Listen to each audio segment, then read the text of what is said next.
السلام عليكم، ازيكم يا حبايبي عاملين ايه؟ يا رب دايما تكونوا في احسن حال. النهارده معاكم قناة سولا صلاحي. اتمنى الفيديو يعجبكم. هنعمل تورتايه بسيطة جدا بثلاث بيضات، وجميلة جدا. ممكن تاخديها لأي حد وانت رايحة زيارة، او تعمليها شغل اونلاين، او عيد ميلاد. تورتايه جميلة وبسيطة. انا كنت مسافرة واخداها لأختي يعني. بجد طعمها حلو جدا، وكمان ما خدتش مني وقت وبسرعة، ومقاديرها بسيطة جدا. هنقول بسم الله الرحمن الرحيم. هنصلي على سيدنا محمد عليه أفضل الصلاة والسلام. هناخد بقى معانا 3 بيضات، ومعايا ربع كيلو سبونج فانيليا أبيض يعني، ومعايا معلقة محسن صغيرة، ومعايا كمان معلقة خل صغيرة وفانيليا. وهضرب كل دول في العجان لغاية ما أحس كده إن قوامهم خلاص تقل معايا. هاخدهم انا بقى هنا محضره معايا بوله كده اللي هي بتاعه التورت، اللي هي المقاس دي 24. هحط نص الفانيليا في الجنب كده، واحاول اسويه باي حاجه بسباتولا بمعلقه. وخدت هنا ورقه زبده، بحاول ان انا ايه هقسم السبونج بتاعي عشان احط هنا نص فانيليا نص شوكولاته. وخدت نفس المقادير برضو، ربع سبونج شوكولاته، وكمان معلقه محسن صغيره، ومعلقه خل صغيره، والفانيليا رشه الفانيليا. وطبعا هيبقى معايا ربع كوباية مية. ضربتهم برضو في العجان كده، وبعد كده حطيتهم مع بعض بالشكل ده. هدخلهم بقى الفرن. وهنا طلعت من الفرن، قسمتهم كده 3 شرايح، 3 طبقات. وبسقيهم طبعا بالسيرب اللي انتوا عارفينه، اللي هو لأول مرة هتدخلي القناة بتاعتي. كوباية سكر وكوبايتين مية، و5 دقايق على النار، ونص عصرة ليمونة وفانيليا. بدأت ان انا اسقيه، وعملت حشيت هنا كان عندي مكعبات مانجا. حشيت الفانيليا النص اللي هو الابيض، الاسبونج الابيض مكعبات مانجا، وعندي اللي هو الشوكولاته اللي هي الشيبس الصغيره في النص التاني. طبعا خدت معايا ربع كيلو من الكريم شانتيه. كل كوباية كريم شانتيه كوباية مية ساقعة وكوباية لبن. وبدأت بقى هنا ان انا اجلس التورتايه بتاعتي بالشكل ده. انا حبيت اوريكم التزيين البسيط، ما كانش متحضر ولا اي حاجه في دماغي. وطبعا خدت اللي هو الكريم شانتيه، حطيته على حطيت عليه معلقه نوتيلا، وقلبتهم كويس جدا، ومعلقه كاكاو خام، واداني اللون اللي هو الشوكولاته ده. وبدأت أجلس بقى التورتية بتاعتي كده، وهسيبها طبعا في التلاجة شوية لغاية ما تتماسك علشان أزينها. وهمسح بقى البورد بتاعي. القاعدة بتاعتي مقاس 30، والتورتة بتاعتي دي كانت مقاس 24. وطبعا شلنا الجوانب منها عشان اسويها. وبدأت انزل هنا بالصوص شوكولاتة. عملت كده جناش شوكولاتة.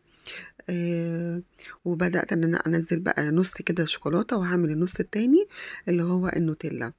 آه نوتيلا شوكولاته. نزلت سبتها كده تنزل ايه يعني، مش تنزل عشوائي كده. وبدات النص التاني برضو نزلت النوتيلا، بس النوتيلا جت تقيله مني شويه. حتى هتلاحظوا نازله في الشلالات كده ايه، مش نازله بسرعه كده يعني. بس لغايه الصبح نزلت بقت متساويه، وبقت شكلها حلو قوي. بدات هنا برضو بالكريمه اللي هي انا جلست بيها كريم شانتيه. اعمل روزنتات كده من الصغيره، اللي هي الفورمه الصغيره، البلبله الصغيره خالص، اللي هي بتبقى في العلبة اللي هي كذا واحدة مع بعض دي. شكل كده من على الحرف. وبدأت أنزل برضو بنفس الروزتات، بس بضغط بالراحة علشان تبقى حاجات الروزتات بتاعتي تبقى صغيرة، ما تبقاش كبيرة زي اللي في كريم شانتيه. كوباية مية ساقعة أو كوباية لبن، ومعلقتين سكر بودر، معلقة كريم باستري على الكريم شانتيه. انا كده بدأت هنا ان انا بقى خلاص هخلص الروتينات بتاعتي. وزي ما انتم شايفين تزيينها كان بسيط جدا. اتمنى لو لسه مكملين معايا لغاية دلوقتي. انا حبيت طبعا اجرلكم الفيديو على قد ما اقدر، عشان ما اكونش اطول عليكم الفيديو ومتزهقوش وتملوا من الفيديو. ولو لسه بقى جداد عندي، اتمنى تاخدوا جولة في القناة، وان شاء الله تعجبكم. ولو عايزين اي حاجة نعملها مع بعض اكتبوا لي في الكومنتات. وعايزة اعرف رأيكم التورتة، ايه رأيكم فيها؟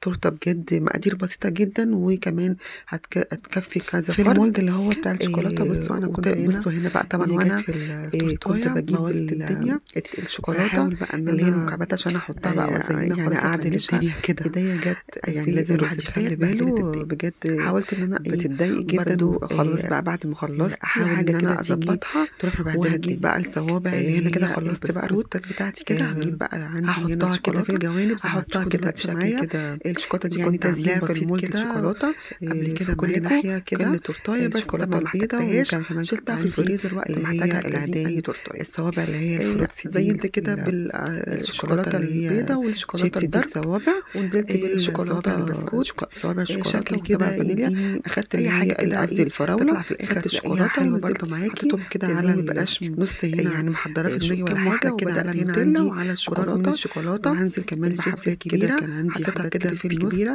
شوكولاته في اعمل النص فاصل كده، بين اعمل فاصل بين الجناش التورته الشوكولاته والنوتيلا. النص الفانيليا وبرضو والنص عندي هنا الشوكولاته. الصوابع وبدات البسكوت برضو دي احط كده في في كل الجوانب جنب صوابع كده اللي هي احاول قسمت البسكوت دوت التورتايه، تدي كده شكل حلو. وزعتها كده ادتني برضو وهنزل شكل كمان حلو. برضو بالشوكولاته الشيبسي زي كده ما انتم شايفين شكلها بقى شويه جميل كام جدا. واحده كده على وعندي شوكولاته الشيبس التورتايه كده اللي هنشيل الناحيه بيها اللي التورتايه فيها هنزل بكام واحده كده على النوتيلا هتديني شكل برضو تديني حلو شكل كده، كده يبقى التورتايه ويبقى كده بتاعتنا التورتايه خلاص بتاعتي خلصت. جاهزه. اتمنى يا رب وما الفيديو خدتش فعلا يعجبكم، ولو مني عجبكم ما وقت تنسونيش بجد في لايك كانت حلو حلوه منكم عشان اللايك بيرفع الفيديو. عجبتني جدا تزيينها كان وكمان بسيط تعليق وكانت كويس حلوه. منكم اعرف رايكم في واتمنى يا التورتايه رب الفيديو اذا عجبكم كانت ولو حلوه ولا عجبكم لا، بقى ولسه مكملين واشوفكم معايا على الفيديو خير ان لغايه شاء الله دلوقتي. فيديو جديد. اتمنى تعملوا ومع معايا الف الفيديو سلامه تشتركوا في دمتم في القناه رعايه ولسه ما الله. اشتركتوش. اشوفكم على خير ان شاء الله.